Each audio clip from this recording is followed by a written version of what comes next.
Quiero transmitirles una ocupación que está en mi mente, que está en mi corazón, y esta ocupación tiene que ver con algo que le compartía hoy a algunas personas, y es puntualmente la dificultad que como generación se nos presenta para oír bien. Esta es una dificultad que no es casualidad que ocurra, sino que es algo intencional para que ocurra. Ustedes saben que vivimos en un continente, ya no puedo decir en un país, sino en un continente, pero Argentina creo que es un exponente fiel de lo que voy a decir, de la palabra inestabilidad. Vivimos en tiempos en los cuales estamos transitando por momentos de mucha inestabilidad. Y vos y yo creemos que es por inoperancia. Sí, a veces puede ser inoperancia de los gobernantes, pero más que inoperancia de los gobernantes, son principados que se dedican a generar inestabilidad. Entonces, todo lo que viene después son consecuencias. No es fácil, no es algo inocente, ni es algo premeditado por los gobiernos de la tierra, sino que es algo premeditado por las mismas tinieblas, que vos y yo vivamos no sabiendo cuánto va a salir el pan mañana. Pero eso no es por cuestiones financieras ni monetarias. Acá el problema no son tus finanzas y las mías. Tanto la seguridad o inseguridad como la inestabilidad financiera lo que generan es perturbación. Todo esto es para que vos y yo estemos perturbados. Y aunque vos me digas, no, yo confío en el Señor y Él es mi proveedor, Jehová Jireh, y cantamos todos, Jehová Jireh es mi proveedor. Amado, por más que vos me digas eso y me salgas con la evangélica, quiero decirte que con eso no solucionamos nada. Porque el problema es más allá de una respuesta evangélica, es más allá de un versículo bíblico, es un principado operativo, es un sistema operativo de tinieblas que lo que busca generar es inestabilidad, te lo muestra en las finanzas, pero es una inestabilidad a la hora de reaccionar, inestabilidad a la hora de accionar. Cuando vos ves que hay inseguridad y los medios se encargan de sobredimensionarla, aunque existe, esa inseguridad es para que vos vivas con miedo y yo.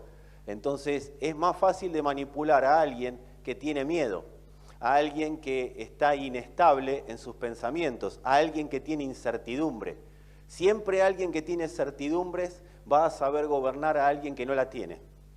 Siempre alguien que sabe a dónde va a saber gobernar a quien no sabe a dónde va.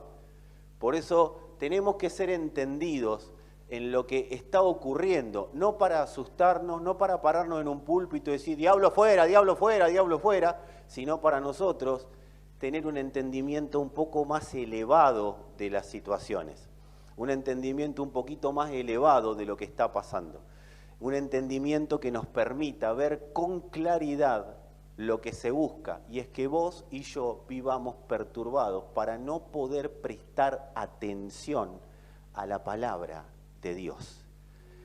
Porque prestar atención es más que vos estés sentado ahí y yo parado acá tratando de discernir algún pensamiento de Dios. Prestar atención tiene muchísimo que ver con que nuestro oído esté atento a lo que Dios necesita que oigamos y no tanto a lo que yo necesito oír de Dios. Porque lo que yo necesito oír de Dios siempre va a ser algo que esté condicionado por el entendimiento humano. Yo necesito tal cosa, que Dios me hable de tal cosa. Y Dios dice, cuando vos oís lo que yo tengo para decir, vos recibís una claridad de pensamientos para poder conducirte en la generación en la que estás, para poder producir el impacto que yo quiero producir en esa generación. Entonces, lo primero que trae la palabra de Dios, y ahora lo vamos a desarrollar un poco más amplio, es claridad para pensar. La santidad no se trata de juntarnos en un templo y ver cuánto más santo es uno, cuánto más santo es el otro, cuántos pecados tiene uno o cuántos pecados tiene el otro. La santidad tiene que ver con claridad para poder pensar los pensamientos de Dios. Había un muchacho en las Escrituras que que ahora lo vamos a desglosar un poco, no porque quiero ponerlo de testimonio, sino sí para ponerlo como ejemplo de lo que no hay que hacer. Y este muchacho era el rey Saúl, no sé si ustedes lo tienen, si lo tienen bien, y si no, hoy vamos a leer algo acerca de él. Tengamos entendido y presente que Saúl habitó en tiempos en los cuales gobernaba la ley, o sea, no estaba la gracia. Yo soy un convencido que Dios no hubiera hablado de la misma manera con Saúl que con nosotros, ¿sí? Pero sí hay cosas que podemos rescatar de ahí. De hecho, yo soy un convencido que si en estos tiempos David hubiera peleado con Saúl, David le tiene que ir a pedir perdón a Saúl, perdón, a Goliat. David debería irle a pedir perdón a Goliat, porque David tendría que ver que debería tener en estos tiempos una actitud más como la de Jonás que como la que tuvo David. Jonás fue a Nínive a pedirles que se arrepientan, y los ninivitas eran flor de delincuentes. Los ninivitas arrasaban con Israel cada vez que se los encontraba. Por eso Jonás no quería ir. No es que Jonás no quería ir porque Jonás no quiso obedecer a Jehová. No, amado, Jonás no quería ir porque los ninivitas les violaban a las mujeres, a los israelitas, ¿sí? Les abusaban a las hijas, les robaban todas sus cosechas. Entonces, vos imaginate que Dios te levante y te diga, andá a orar por ellos y decirles que se arrepientan. En los tiempos de la gracia, es más la operatividad de Dios con su iglesia, como hubiera operado con Jonás que como hubiera operado David con Goliat. David le tendría que haber pedido perdón. No en los tiempos. En estos tiempos, un David le pide perdón a Goliat. En estos tiempos, un David le dice a Goliat, vení, vamos a charlar sobre el Señor. No le dice, tú que desafías a los escuadrones del Dios vivo, ahora Jehová hará justicia, agachate que viene el piedrazo. No, amado, en estos tiempos David le hubiera ido a decir, Goliat, arrepentite, porque el reino de los cielos está operativo en la tierra. La gracia del Señor quiere que vos te arrepientas de todo lo que estás diciendo en contra de Él. La gracia no es lo mismo que la ley. ¿Estamos claros ahí? Son momentos y situaciones totalmente diferentes. Querer traer el antiguo pacto al nuevo pacto es una locura que solamente a los evangélicos se nos puede ocurrir. Pero gracias a Dios estamos en tiempos de redención de todas esas cosas. ¿Y por qué te digo esto? Tengo respaldo bíblico. El Señor, ¿qué dijo cuando caminó la tierra? Al que les golpee, ¿qué haga? ¿Qué tienen que hacer? Poner otra mejilla. Sí, ¿qué dijo el Señor? No hay problema, cualquiera de ustedes puede perdonar a un amigo que lo ofende, ¿o no? ¿Y qué dijo? Pero eso no es mérito. ¿Cuál es el mérito? ¿Perdonar a quién? Al enemigo. Entonces, ¿qué hubiera hecho David con Goliat en la gracia? Por eso, amados, tenemos que empezar a tener un poquito más de entendimiento acerca de la gracia. No era el tema de hoy, pero ya que estamos, justamente vamos a hablar del momento en el cual es desechado uno para que el otro pase a ser gobierno en Israel. Pero quería traerlo a lo actual, ¿sí? Al tiempo que nosotros estamos viviendo y hablar acerca del punto central, que es poder oír con claridad a Dios. Creo que la palabra de hoy va a empezar, como la palabra que viene trabajando, a despejar el entendimiento, para poder oír con mayor claridad. En el medio de una situación que estaba viviendo Israel, el Señor se le presenta a Saúl, le pide que haga algo. Saúl, como siempre Saúl hacía las cosas a medias. No me voy a poner a leer todo lo que hacía Saúl a medias. Y lo hacía Saúl, nosotros no. A nosotros Dios nos dice, tráeme tal cosa, y nosotros vamos y hacemos exactamente. Pero Saúl, que vivía en otro pacto y vivía en otro tipo de vida, cuando Dios le hablaba, hacía las cosas a medias. A veces al 10%, a veces al 20%. Y en un momento el Señor se pone un poco bravo con Saúl. Y le dice las siguientes palabras a través del profeta Samuel. ¿Se complace Jehová tanto en los holocaustos y víctimas como en que se obedezca las palabras de Jehová?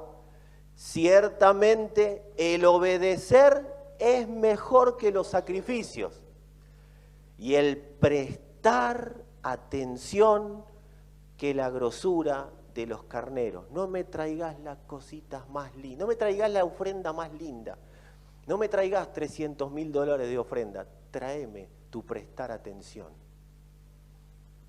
Yo quiero tu prestar atención, dice el Señor. No quiero tu sacrificio, no quiero las cosas que tengo que dejar de hacer. No me interesa tanto tu servicio si todo eso no parte de un primero, prestar atención. Y el Señor le dice, porque como pecado de adivinación es la rebelión. Esto no cambió ni en la ley ni en la gracia, ¿sí?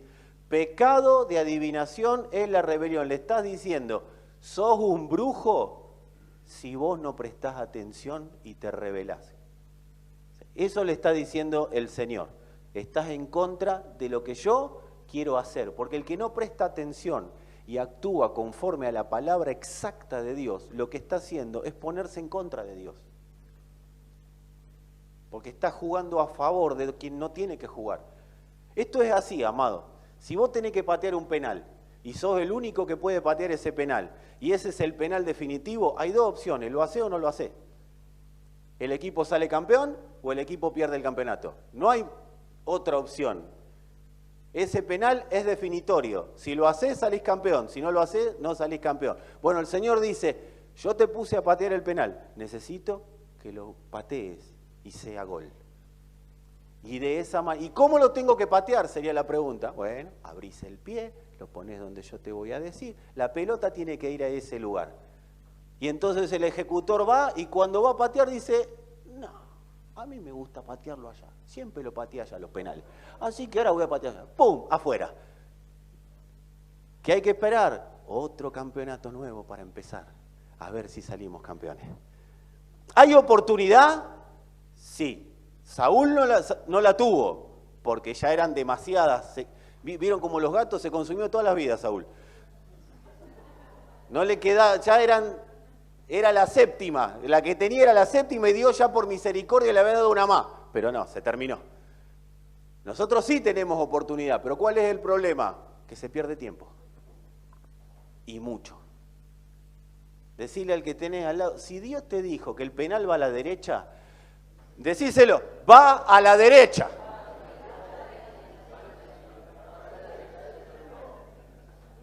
Pero soy zurdo, no importa. Dios dijo que va a la derecha, tranquilo, el arquero se va a tirar para el otro lado, se va a quedar parado.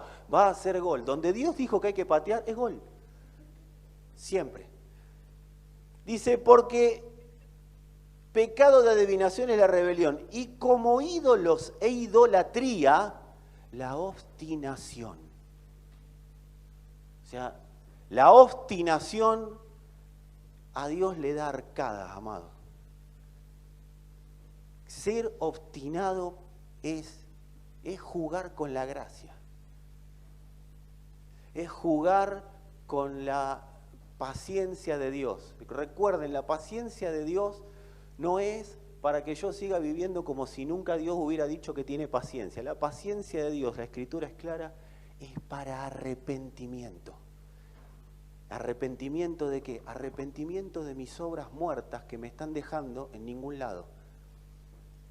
Entonces, no estamos hablando de un arrepentimiento, de arrepentite o te vas al infierno. No, esa es la última estación es el infierno del obstinado. El pecado de adivinación, el pecado de obstinación es cuando Dios sigue diciendo, vamos a otro campeonato, listo, ya está, perdimos ese, vamos de vuelta. Misma situación.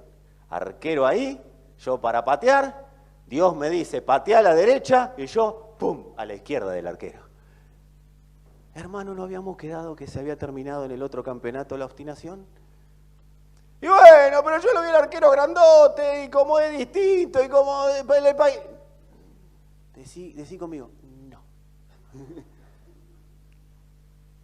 El gol es donde Dios dice o nunca es gol.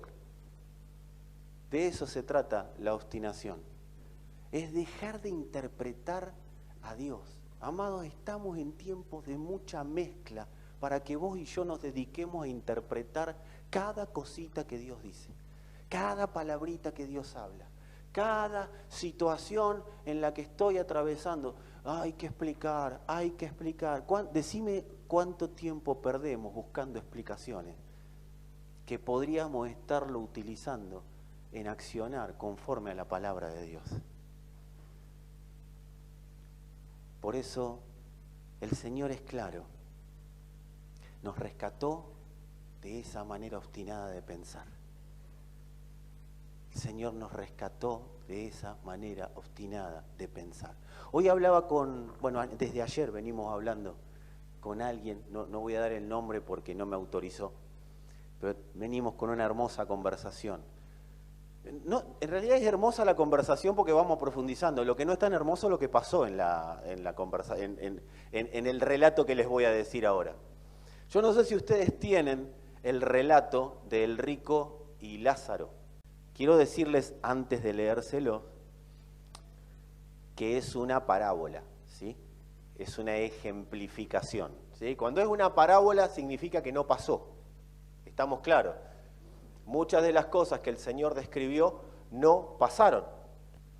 Dice, había un hombre rico que se vestía de púrpura y lino fino y hacía cada día un banquete con esplendidez. Había también un mendigo llamado Lázaro que estaba echado en la puerta de aquel, o sea, del rico, lleno de llagas, y ansiaba saciarse de las migajas que caían de la mesa del rico. Y ansiaba de la mesa del rico. Y aún los perros venían y le lamían las llagas. O sea, estaba en la última el hombre. Y aconteció que murió el mendigo y fue llevado por los ángeles al seno de Abraham. Después otro día charlamos sobre por qué iban al seno de Abraham. Todavía el Señor no había resucitado, o sea que todavía no era la salvación operativa. Todos se quedaban ahí esperando a la venida del que tenía que venir, ¿sí? Los que morían se quedaban todo acumulado en un lugar, que no era el purgatorio, pero era un lugar llamado el seno de Abraham. Eso después Jesús, ¿se acuerdan? El Señor resucitó, descendió hasta lo profundo y ahí le arrebató las llaves de la muerte y ahí se llevó a todos los justos con él. ¿Quién eran los justos? Los que le habían creído. ¿Con la fe cuál? Con la que podían, porque era lo que había, ¿sí? No había espíritu operativo en las personas, entonces había una fe como la de Abraham, de creer, pero porque había una palabra que él creía y nada más, pero no estaba la fe del Hijo operativa. Entonces iban al seno de Abraham. ¿Me siguen hasta acá? Dice, por los ángeles al seno de Abraham. Y murió también el rico y fue sepultado. Y en el Hades alzó sus ojos, estando en tormentos, y vio de lejos a Abraham y a Lázaro en su seno. Entonces él, dando voces, dijo, Padre Abraham, ten misericordia de mí, y envía a Lázaro para que moje la punta de su dedo en agua y refresque mi lengua, porque estoy atormentado en esta llama. O sea, estaba en el infierno, del recontrainfierno. Pero Abraham le dijo, Hijo, acuérdate que recibiste tus bienes en vida, y Lázaro también sus males, pero ahora este es consolado aquí, y tú atormentado. O sea, Abraham no se hizo mucho problema. Además de todo esto, una gran cima está puesta entre nosotros y ustedes, de manera que los que quisieran pasar de aquí a ustedes no pueden, ni de allá pasar acá. Entonces le dijo, te ruego pues, Padre, que le envíes a la casa de mi padre. O sea, el tipo estaba en el infierno dando órdenes, a ver si vos me entendés. Porque tengo 5 hermanos para que les testifique, a fin de que no vengan ellos también a este lugar de tormento. Y Abraham le dijo, a Moisés y a los profetas tienen, óiganlos. Él entonces dijo, no, Padre Abraham, pero si alguno fuere a ellos de entre los muertos, se arrepentirán. Y Abraham, que estaba ya cansado del asunto, le dijo, si no oyen a Moisés y a los profetas, tampoco se persuadirán, aunque alguno se levantare de los muertos. Ahora, vamos al meollo del asunto en esto. Este muchacho, el rico, no tiene nombre. Fíjate, el pobre tiene nombre, pero el rico no. Acá no hay un problema de tener plata o de no tener plata. Acá hay varias situaciones que tenemos que manejar. La primera es que en esa época se creía que los más adinerados eran los que más cerca del cielo estaban, porque se suponía que si tenían dinero estaban más bendecidos por Dios. Entonces, de esa manera, cuanto más riquezas acumulaban, más creían que tenían la salvación ganada. O sea, por eso después vino el Señor y les dijo, no se hagan riquezas en la tierra, háganse riquezas en el cielo. ¿Estamos claros? Entonces, había un entendimiento de que todo lo terrenal que te permitían acceder, eso te daba la posibilidad de tener mayor comunión con Dios. Eras más santo y más salvo y más bendecido porque tenías cosas en la tierra. Entonces, era una recontra religión que se habían armado ellos. Ese era el entendimiento que ellos tenían en sus cabezas. Entonces, cuando muere y el Señor les presenta esta parábola, yo creo que se deben haber distorsionado un poco, como cuando Pedro le dijo acerca del joven rico, el Señor lo envía a vender todos sus bienes, ustedes lo recuerdan, y le dice, vendé todo lo que tenés y dáselo a los pobres. Y él dice que se fue afligido, porque él no estaba dispuesto a obedecer otra palabra que no sea la palabra que él había creído. El joven rico había creído una palabra y no estaba dispuesto a obedecer ninguna otra palabra que no sea la que él había creído. Él creía que la salvación era por sus obras y la salvación era por todas las cosas que había acumulado en la tierra. Cuando vino Jesús, le dio una palabra diferente a la que él estaba acostumbrado, él dijo, no, yo no voy a obedecer a este, porque este no entra en mis parámetros de pensamiento. Yo no voy a obedecerte a vos, yo voy a seguir obedeciendo lo que yo creo que tengo que obedecer. Cualquier semejanza con la realidad es pura parábola, ¿sí? Estamos claros, acá no pasa ni volverá a pasar eso. Entonces cuando el Señor lo manda y dice de los ricos, es más fácil que entre un camello por el ojo de una aguja que un rico entre al reino de los cielos, aparece Pedro y le dice, ¿y entonces quién puede ser salvo? Porque el concepto mental en la cabeza de ellos estaba edificado que el rico era salvo por todo lo que tenía. Y entonces ahí el Señor le da la clave y le dice la magistral frase que después los evangélicos la hemos usado hasta para hacer dulce, lo que es imposible para los hombres es posible para Dios. No estaba hablando de que todo lo que se te ocurra que sea imposible, Dios te lo va a dar, sino que estaba diciendo que la salvación solamente era posible a través de Cristo. ¿Sí? ¿Por qué? Porque Él era la salvación. Después dijo, yo soy la resurrección y la vida. Nadie va al Padre si no es por mí. O sea, Él era la resurrección, Él era la vida. Entonces, por eso Él era la salvación. Y Él sigue siendo la salvación. Entonces, amados, acá en esta parábola del rico y de Lázaro, nosotros vemos que el rico se va al infierno. Y ahí a nosotros no, pero a esta gente le desacomodó la cabeza, le desacomodó los planes. Ahora, si yo les preguntaría a ustedes por qué el rico se fue al infierno, seguramente habría 1000 interpretaciones de su parte, y estaría muy bien que tengan 1000 interpretaciones de su parte de por qué el rico se fue al infierno y de por qué Lázaro se fue al cielo. Pero si nosotros ahondamos en la Escritura, nos vamos a dar cuenta de algo muy puntual. ¿Quieren ver por qué se fue al infierno el rico? Y quiero decirles algo, no estoy hablando de que nadie se va a ir al infierno, espero. Estoy mostrándote que si no tenemos la capacidad de prestar atención, si no tenemos la capacidad de oír más y hablar menos, va a ser muy difícil que en estos tiempos podamos vivir y disfrutar el reino de Dios en la tierra. Va a ser, ni difícil te digo, es imposible. Porque hay demasiada información para vivir como a nosotros nos parece que tenemos que vivir. Hay demasiado conocimiento intelectual humano que está pululando, está dando vueltas para incorporarse en nosotros y contradecir todo lo que tenga que ver con la palabra de Dios. Pero la Biblia, decí conmigo, Biblia explica Biblia. Dice acá lo que estaba pasando. Entonces el rico le dice, se tiró un lance, ¿no? Mándalo a Lázaro para que moje la punta. Hasta ahí podemos llegar a entender que, bueno, tenía sed, tenía la boca hinchada así por lo que estaba pasando. Vamos a entenderlo. Ahora, ¿cuál es el tema? Abraham le responde, acuérdate que recibiste tus bienes en vida, y le habla. Pero mira lo que le dice a Abraham. Abraham, ¿sí? El primero que recibió el Evangelio, predicado directamente por Dios, tipo, sombra y figura de Dios para la Escritura, ¿sí?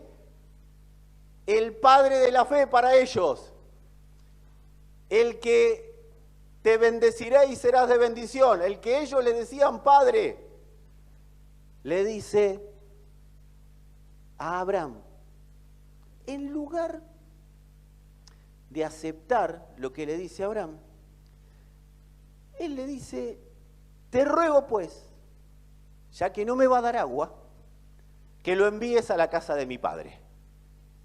O sea, en una posición de estar en el infierno, le dice a Abraham lo que tiene que hacer.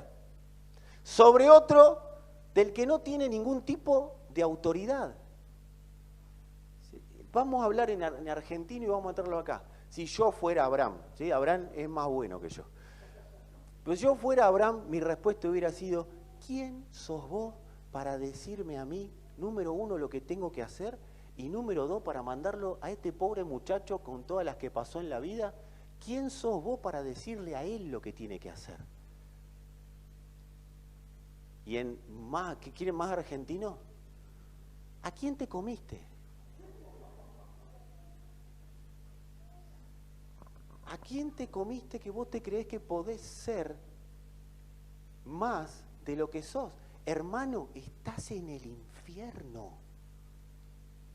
Estás en el infierno y me querés dar órdenes a mí, que soy el que coordina a los que van llegando, que se salvaron por la fe. ¿De qué estamos hablando? Decile al que tenés al lado, si querés, ayúdame. ¿De qué estamos hablando? ¿No prestaste atención a la palabra de Dios? ¿No prestaste atención a cómo se tiene que desarrollar la vida en Cristo? ¿No has prestado atención? Pero no importa. Vamos, Abraham le da una oportunidad. Yo creo que Abraham le dio demasiado. Seguir charlando con semejante nivel de arrogancia, mamita. Pero él siguió, Abraham se la siguió. Medio verdugo también Abraham, vamos a... Entonces Abraham le dice, mirá, capo, a Moisés y a los profetas tienen a quien les predique. O sea, si leerían lo que tienen que leer y hablan lo que tienen que hablar, no hace falta que vayamos nosotros. Ahora, si vos te das cuenta, se ve que los chicos tenían la misma raíz genética que el hermano. Porque evidentemente no había ni a Moisés ni a los profetas. Y le pide que mande un muerto resucitado para que les predique. Porque evidentemente tenían un nivel de arrogancia importante familiar. Ya no era una cuestión personal del rico, era una cuestión familiar. Y Abraham con toda paciencia le explica. Entonces acá viene la clave de por qué este hombre estaba en el infierno. Y lo vamos a unir con Saúl. Abraham le dice, Moisés y los profetas tienen, óiganlos. Entonces él le dijo, no, padre Abraham. Hermano, si vos estás en el infierno, ¿cómo te vas a poner a contradecir a Abraham? Ahora, ¿cuál es el tema? Si lo contradijo desde el infierno hacia el cielo, lo contradijo toda su vida.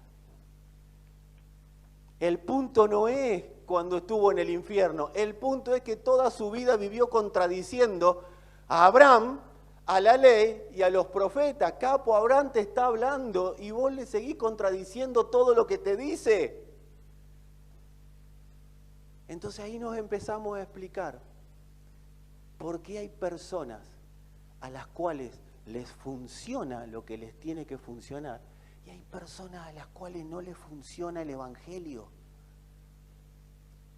¿Cuándo no funciona el Evangelio? Cuando tengo el oído tan lleno y sé tanto sobre la vida. Hoy me preguntaba algo mi hija. Me dice, papá, ¿qué le dirías a tu yo del pasado? Digo, bueno, ¿de qué pasado? Al de que tiene mi edad. Veníamos caminando del cole con esa conversación. Recién te estás enterando, pastora.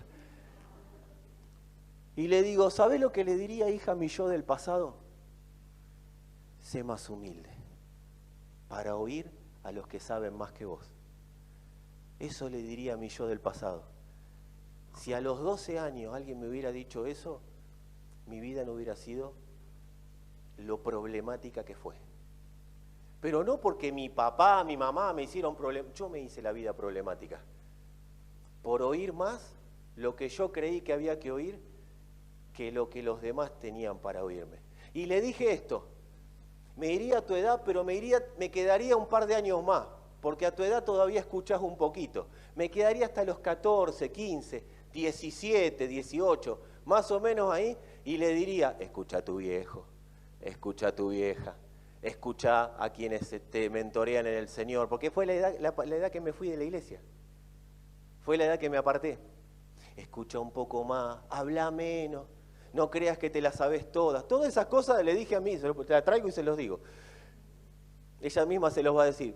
Escucha menos, escucha más, habla menos.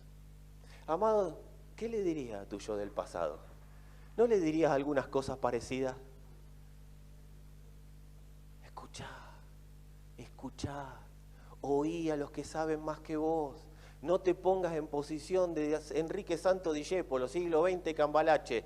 Da lo mismo un burro que un gran profesor. Amado, no es lo mismo vos y yo podemos tener un entendimiento similar sobre la Biblia, pero de ahí a que estemos absorbidos de la misma manera que están las personas que nos mentorean en el Señor, hay un abismo tan grande como el que había entre Abraham y el rico.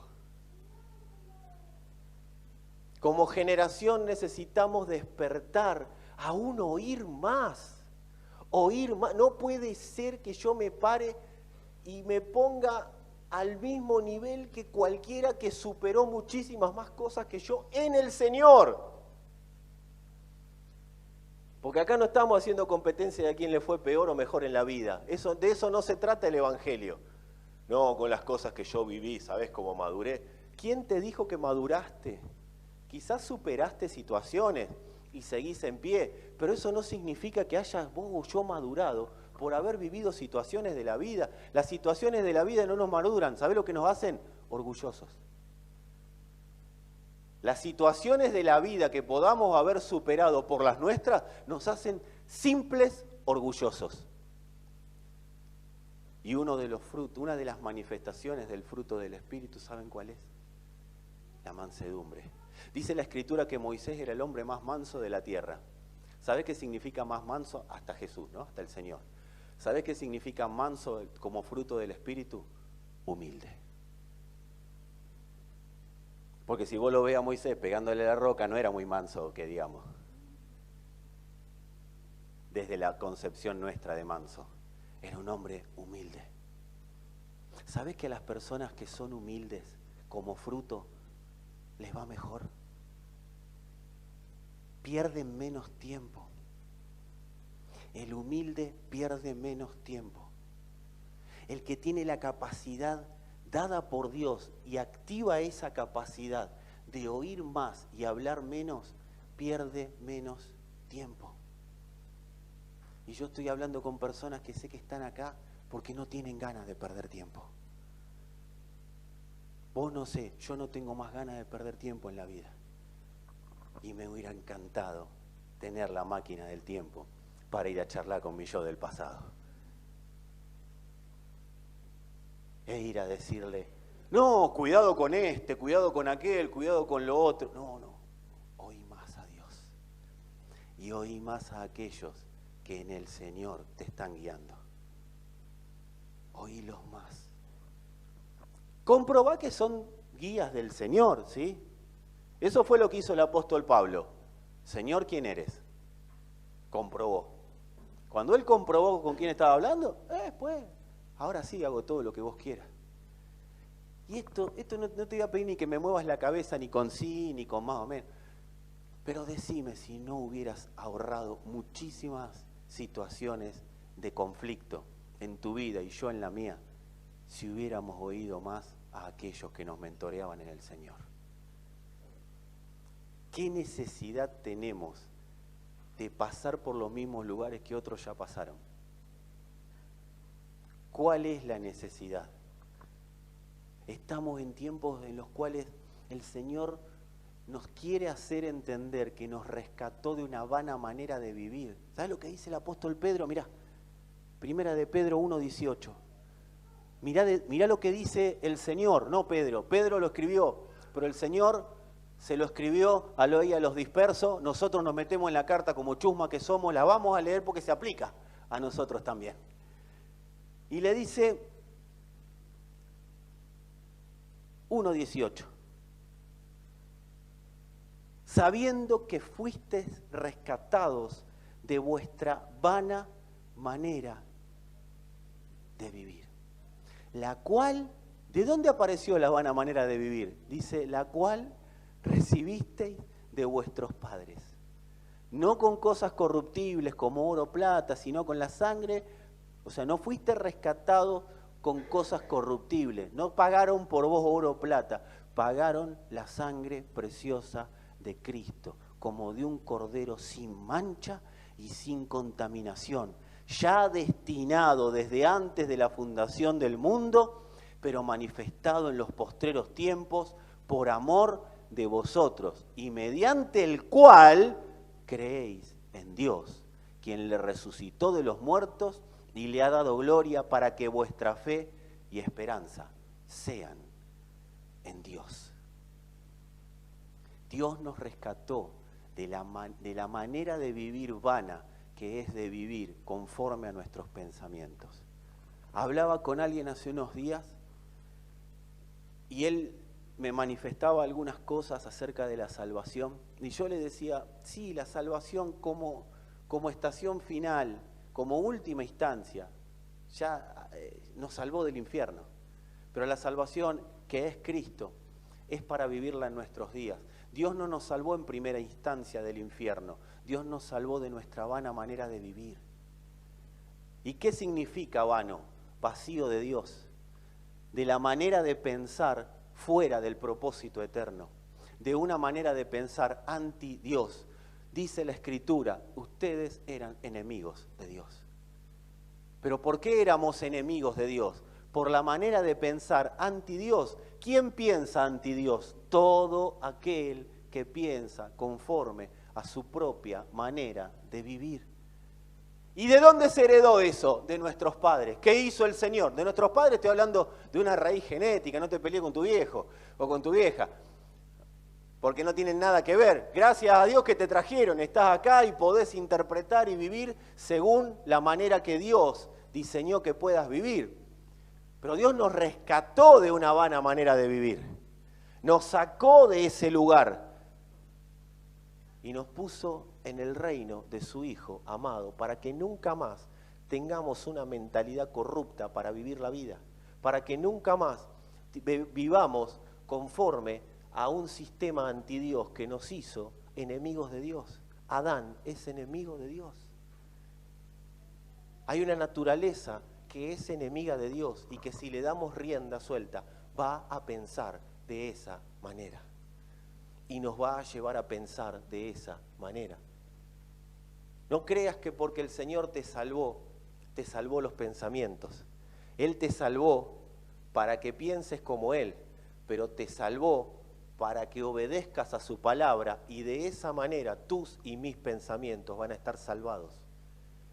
Nuestros pensamientos desde la óptica de Dios ya fueron santificados, ya fue nuestra mente limpia, pero eso se tiene que manifestar en nuestros días. Porque si soy salvo y vivo la salvación, salvo. Yo tengo dos posibilidades, salvo o condeno.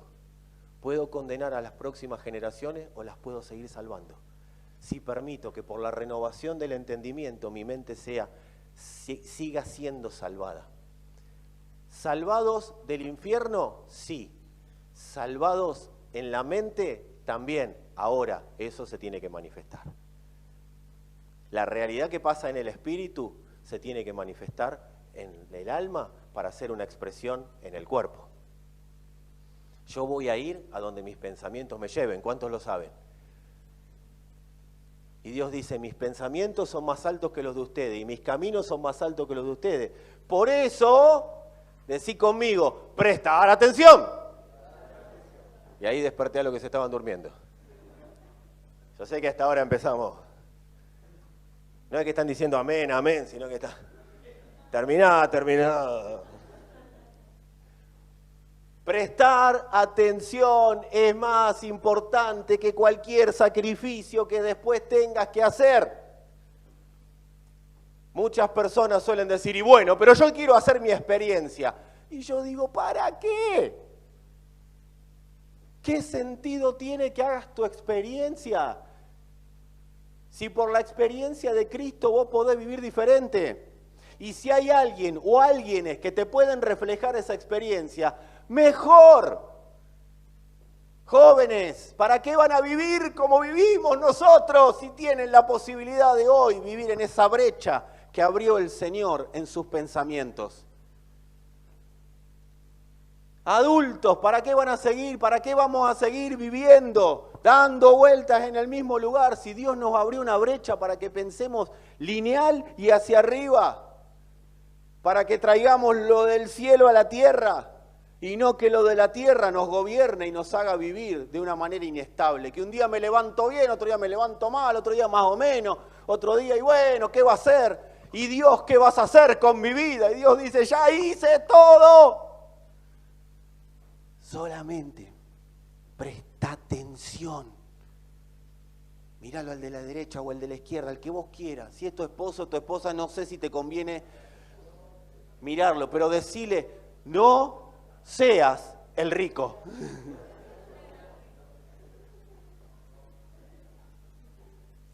Había una iglesia que era rica y creía que era salva. Recontra rica.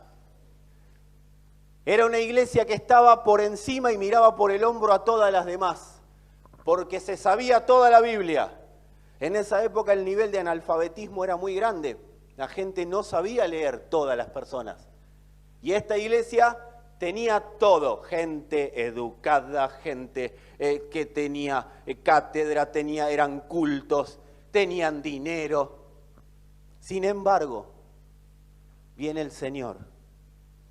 Por eso el rico y Lázaro. Porque ahora les voy a leer al rico del que el Señor estaba dando cátedra con esa parábola.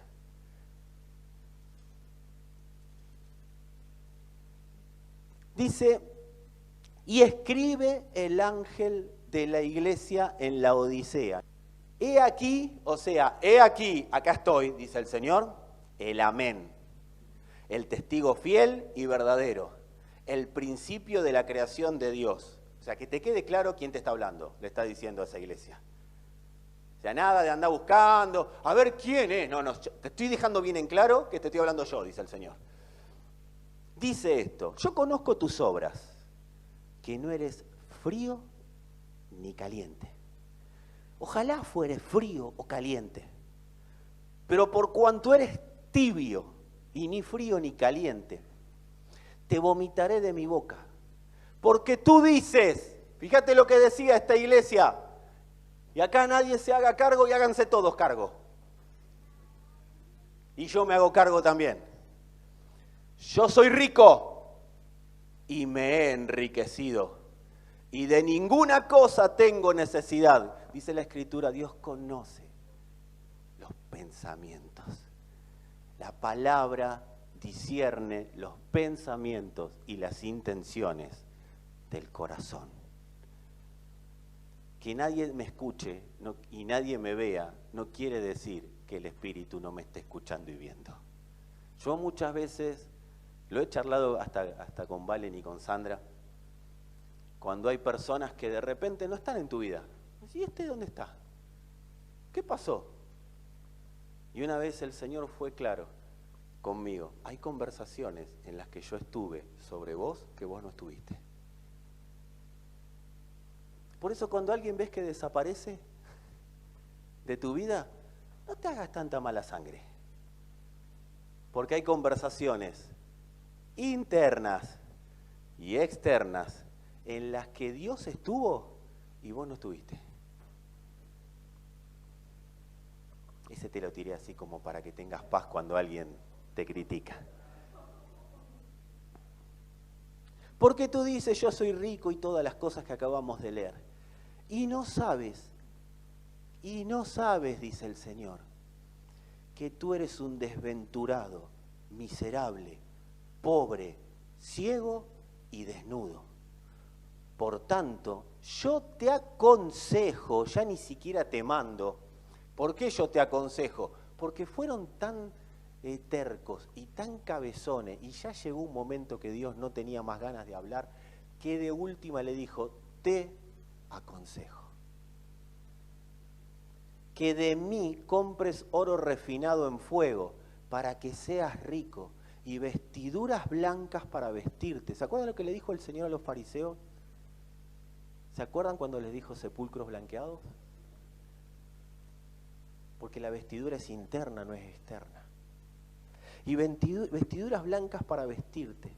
Y que no se descubra la vergüenza de tu desnudez. Mirá qué bueno que es Dios que los estaba aguantando hasta ese momento. Mirá, te aconsejo, porque en cualquier momento se da a luz que sos lo que sos, lo perverso que sos está por salir a la luz. Por eso escúchame, estoy llegando a tiempo. Oí, presta atención. No quiero que tu desnudez aparezca, porque más allá de todo lo que digo, te amo. Te amo. Por eso llego a tiempo, porque se está por descubrir. ¿Quién te va a descubrir? Dios, no. Hay todo un sistema que va a demostrar quién sos realmente. Eso le dice el Señor a la Odisea. Y que no se descubra la vergüenza de tu desnudez. Y dice, y unge tus ojos con colirio para que veas. Yo reprendo y castigo a los que amo. No está enojado el Señor. Le está diciendo, ¿no ves que te amo, iglesia? Pero necesito reprenderte porque no estás entendiendo a qué nos estamos dedicando. Salí de ahí porque se está por descubrir la vergüenza de tu desnudez. Y amado, permítanme, si nadie se identifica con esta palabra, es una palabra para la iglesia. No importa que vos no te identifiques, yo sé que la tengo que soltar. Pero si te identificás, salí corriendo. No, de acá ahora, termina de escucharme.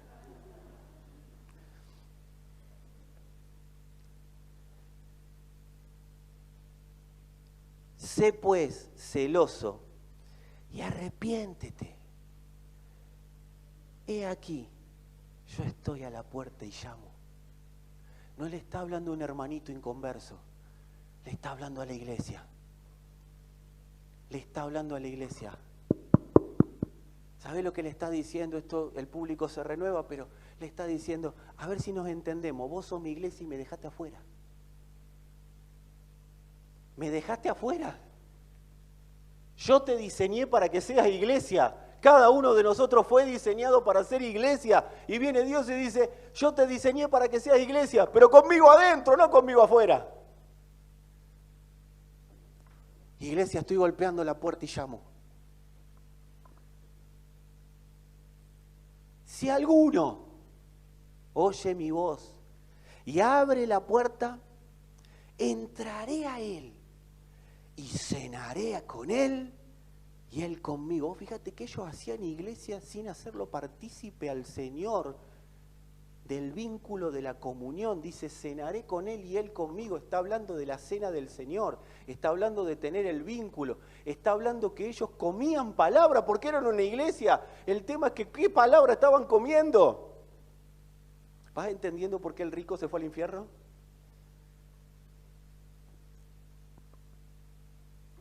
Y le da una esperanza. Al que venciere, le daré que se siente conmigo en mi trono. Mira cómo ama el Señor. Amados, cuando Dios ve un pecador, no le da condenación, no le da un garrotazo en la cabeza. ¿Sabe qué le da Dios al pecador? Cristo. Dios el pecado no lo trata con enojo. Dios el pecado lo trata llamando la atención con Cristo. Al pecado Dios le da Cristo. Amado, amada, iglesia del Señor, aprovechemos la oportunidad que hoy y siempre tendremos, hasta que sea el momento de dejar de tenerla, pero hoy, gracias a Dios, tenemos la oportunidad de que Dios nos sigue dando Cristo a través de la palabra de verdad. Dice, al que venciere le daré que se siente conmigo en mi trono, encima va a gobernar. ¿Se acuerdan del chico que se fue de la casa del padre y se llevó todos sus bienes y se llevó todas sus posesiones? Esto es cuando dice, ay, Dios me ama, ¿cómo no te va a amar? Si estás esperando que me arrepienta, ¿para qué? ¿Para pegarme una patada en el piso? No, Dios está esperando que me arrepienta para que gobierne juntamente con Él. Ese es el amor de Dios que yo conozco.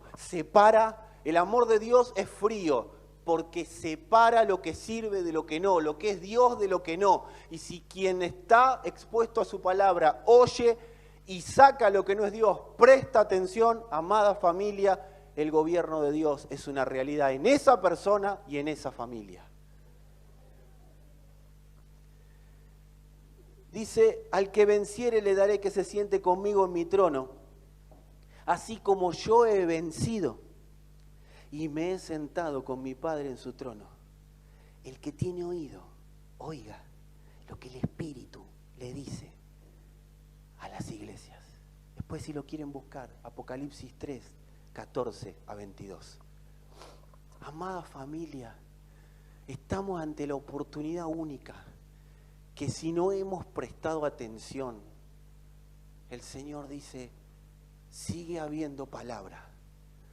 Mi boca no se ha cerrado, pero dejemos el oído abierto para prestar atención claramente a la palabra de Dios. ¿Sabes qué significa? Por tanto eres tibio. También esto lo hemos explicado en alguna oportunidad, no para utilizarlo en este contexto, pero sí lo hemos explicado como enseñanza. En la Odisea, o sea, en esta ciudad, había dos vertientes de agua. Unas eran las aguas termales y otras eran las aguas frescas que venían de los ríos. En un momento esas aguas se juntaban y vos imaginate que se producía el agua termal, que era el agua caliente, con el agua fría se producía agua tibia. Entonces, si vos alguna vez tomaste agua tibia por error, ¿alguien acá tomó alguna vez agua tibia por error? Te mandaste porque venías con sed, vos ves, te da un asquito el agüita tibia. El agua tibia no sirve ni para nada, nada más que para que no te quemes las manos cuando estás lavando los platos, pero después o para bañarte sin quemarte. Amados, lo que Dios les está diciendo es, ¿cómo podés darte cuenta si estás siendo lo que yo puse en la tierra? Si estás siendo la iglesia que puse en la tierra, por algo muy simple, o das calor para restaurar, que eso es lo que hacen las aguas termales. Las aguas termales dan sanidad, ¿cuántos lo saben? Vos te ponés en el agua termal y ahí, viste, en algún momento se te va el reuma, se te va el ciático, el dolor de ciático, porque el agua termal produce sanidad. Entonces, o das sanidad o das refresco. Pero lo del medio a mí no me sirve. O das sanidad o das refresco, porque para eso te puse en la tierra. O para traer refresco de mi espíritu o para traer la sanidad de mi espíritu, que los dos en un punto se unen. pero no para hacer agua tibia, sino para hacer vida de Dios. ¿A qué te estás dedicando? Porque en el medio no me sirve para nada. La religión ha tapado esto y ha dicho, no, o andate al mundo o quédate acá, porque el tibio Dios no lo quiere, el del medio Dios no lo quiere. No, amado, no se trata de eso, han mandado más gente al infierno, y bueno, si me voy y soy salvo, está todo bien, decía la gente. Y se iba y a pachanguear como le gustaba. Amada familia, Dios nos está convocando a tener un entendimiento superior de su amor. Por eso la palabra de hoy, qué loco esto de decir el título al final, ¿no? Se llama y continuará llamándose porque no vamos a parar acá. Pensamientos que nos ordenan. ¿Dónde? En el diseño de Dios. Yo quiero decirte algo, al alma humana no le gusta esto. Hay pensamientos que nos posicionan en el diseño. Durante mucho tiempo el alma trabajó para ser antidiseño, para ser anti-Dios. Al alma humana le gusta mucho presentarse ante Dios para decirle lo que tiene que hacer. Al alma humana le gusta mucho presentarse ante las autoridades para decirles todo lo que sabe. Amado, dice, acércate más para oír que para hablar. Porque si te acercas para oír, vas a oír los pensamientos de Dios y vas a dejar de vivir en un mundo tan trastornado para transformarte en alguien que trastorne el mundo con mis pensamientos. Y se va a trastornar el mundo de tu familia, y se va a trastornar el mundo de tu matrimonio, y se va a trastornar el mundo del vínculo de los padres con los hijos y de los hijos con los padres. Eso se va a trastornar, pero no se va a trastornar en contra, sino que se va a trastornar a favor del diseño de Dios. Y seremos trastornadores a través de ese diseño. Porque el mundo, así como lo conocemos, este sistema mundial, está trastornado porque no sabe para dónde salir. La palabra de Dios está ya trayendo la claridad necesaria para que nosotros sí sepamos y pongamos orden en este mundo tan falto de orden. Creo que más allá de una oración que haga yo y que sea global y que sea grupal, tiene que haber una intencionalidad nuestra en el caso de que la palabra haya tenido algún impacto, y si no, te aconsejo. Yo opté por algo en mi vida, y acá agárrate, te voy a abrir mi corazón. Cuando yo digo te aconsejo, es porque te veo tan terco que no te voy a decir más nada que un te aconsejo. Por eso siempre pido permiso para hablar o como pastor o como consejero. Si me pedís que hable como pastor, hablaré como pastor. Si me pedís que hable como consejero, es porque tenés muy arraigada todavía la manera de vivir que querés, y lo único que estás buscando es un poquito de refresco para que las cosas te vayan un poquito mejor, pero no para que haya orden definitivo en tu vida y yo en la mía. Yo aprendí a no pedir consejo, aprendí a pedir una palabra, porque el consejo es para el obstinado, es para el que se las sabe todas. Entonces le tenés que decir lo que yo haría en tu lugar. ¿Sabes por qué? Porque si le va mal te va a echar la culpa a vos. En cambio la palabra de Dios, la palabra ordena, la palabra establece, la palabra afirma, la palabra confirma, la palabra es determinante, la palabra me manifiesta gobierno. La palabra oída y creída es una palabra que manifiesta gobierno. La palabra de Dios es verdad que no vuelve vacía, iglesia. Cumple el fruto por el cual Dios la envió. Se manifiesta el fruto del Espíritu en nosotros cada palabra de Dios que obedecemos. Por eso Dios está convocando en general a su iglesia a obedecer. Porque no te sirve de nada orar mucho si no prestas atención. Si tenés una mezcla de pactos en la cabeza, no andés buscando acomodar los pactos que vos tenés. No me mezclé a Moisés con Pablo. No me mezclé a Saúl o a David con vos. Vos no sos David y no te llamaron a ser como David. No te llamaron a ser como José. Ni siquiera te llamaron a ser como Cristo. Lo que te llamaron a ser, para lo que te convocaron, es para que Cristo sea en vos una realidad y en mí.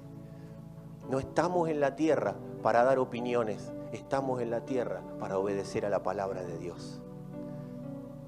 Para callar toda opinión contraria al propósito eterno de Dios.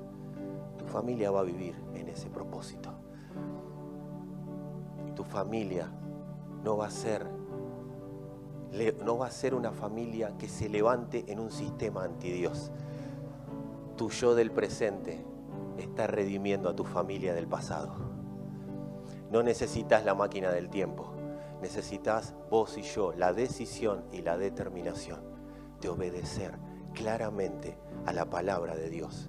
Y ahí la genética divina sana el pasado, trabaja en el presente y abre una brecha en el futuro para que vivamos el futuro que Dios planificó como iglesia.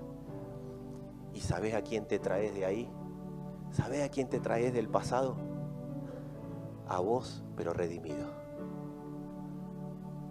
¿Y qué significa traerte a vos redimido y traerme yo redimido? Que me voy a presentar en este presente sin heridas, sin traumas de la vida, recordando lo que pasó, pero como una mera y simple anécdota. El yo del presente que toma decisiones se trae el rescate de todas las malas decisiones que nos marcaron en la vida.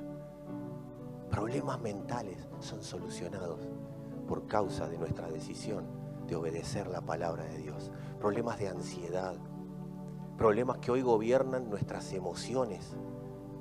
Hay gente que se ha quedado detenida en los 17, 18, 19 años por situaciones traumáticas que le tocó vivir. La obediencia ciega a la palabra de Dios redime ese lugar de donde estás. Te saca automáticamente y me saca automáticamente. Hay personas que vos las ves con determinada edad y dicen, no puede seguir viviendo como un adolescente porque está trabado en esa época. Algo pasó ahí, pero la obediencia hoy a la palabra hace que salgas automáticamente de ese pasado tormentoso. ¿Y sabés qué es lo bueno? Que ese trauma no pasa genéticamente. Tus hijos no van a vivir con ese trauma y la mía tampoco. Porque ese trauma condiciona los pensamientos y al condicionar los pensamientos condiciona las acciones. A Dios no le interesa tanto que te sacrifiques adentro de un templo. A Dios no le interesa tanto que hagas muchas y grandes oraciones y elocuentes. A Él le interesa obediencia a la primera. Y eso te redime y me redime. Gracias, Señor, por tu palabra de verdad, por la frescura de tu palabra, Señor. Gracias, Señor, porque tu palabra es inentendible para el código genético adánico. Pero, Señor, viene con la carga de la vida del Hijo, con la carga de la genética divina, con la carga de la sangre de Cristo. Y eso es lo que nos da el código para entenderla, para interpretarla y para poder vivirla y darla a conocer. Gracias, Señor, porque tu palabra está abriendo el entendimiento con cada uno de nosotros de una manera certera. de una manera precisa, de una manera exacta. Señor, gracias porque no te casás con nada ni con nadie. No te casás con libros, no te casás con bosquejos, no te casás con hombres, sino, Señor, estás casado con tu palabra y en tu palabra nos amás, Señor. En tu palabra manifestás de tal manera tu amor hacia nosotros, Padre, que tu palabra está separando lo que no tiene que ver con vos, que es un sistema antidios que nos detuvo hasta acá, que nos traumó, que nos frenó, que nos llenó de vicios, que nos llenó de una mentalidad corrupta, que nos llenó, Señor, de falta de perdón, de rencor, de angustia, de dolor, de ansiedades. Amados, las ansiedades son producto de un alma que está detenida. Un alma que no puede ver la claridad de la potencia de la palabra de Dios, pero la palabra de Dios se come la ansiedad producida por el alma cuando es obedecida. Señor, gracias por tu inmenso y tan grande amor con que nos rescataste de la vanidad de nuestra mente, por salvarnos de un entendimiento entenebrecido, por salvarnos de una manera de pensar, Señor, que nos llevaba a la muerte, a constantemente pensar en soluciones de muerte. Hay personas que han vivido esa situación de que cada paso que daban era un paso de muerte. Parecía de vida, pero era de muerte. Hoy Dios redime todos esos pasos mal dados. La palabra de Dios redime esos pasos mal dados. Nos saca de la arrogancia, nos saca del orgullo, de la vanidad. Nos saca de esos lugares en los cuales la muerte nos gobernaba. Y nos hace entender que ya fuimos trasladados del reino de las tinieblas, de la potestad de las tinieblas al reino de su Hijo amado, para que toda obra de tiniebla sea deshecha en su nombre por causa de su palabra. Señor, un bautismo de tu palabra, un bautismo de tu palabra en la iglesia, porque el bautismo de tu palabra trae un bautismo de tu amor, trae un bautismo de tu gracia, trae un bautismo, Señor, de tu claridad de pensamiento. Trae un bautismo para que la inteligencia divina no sea algo escrito, sino que sea algo vivible. Señor, que podamos vernos limpios. Que podamos vernos limpios.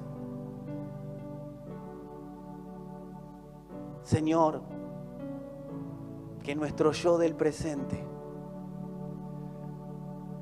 pueda ver nuestro yo eterno,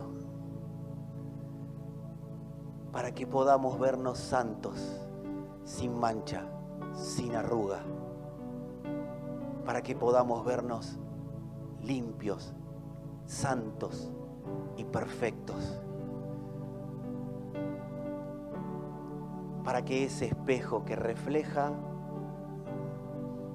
nos haga vernos como somos realmente, en la plenitud que nos pusiste, y al vernos al espejo nos saquemos todo lo que dé esa plenitud, o todo lo que no nos permite vivir esa plenitud. Gracias, Señor. Yo sé, Padre, que se están destapando las mentes hacia el entendimiento de Cristo. Entenderemos como vos, viviremos como vos y seremos uno con el Padre en el alma, como ya lo somos en el Espíritu. Gracias, Padre, en el nombre de Cristo Jesús.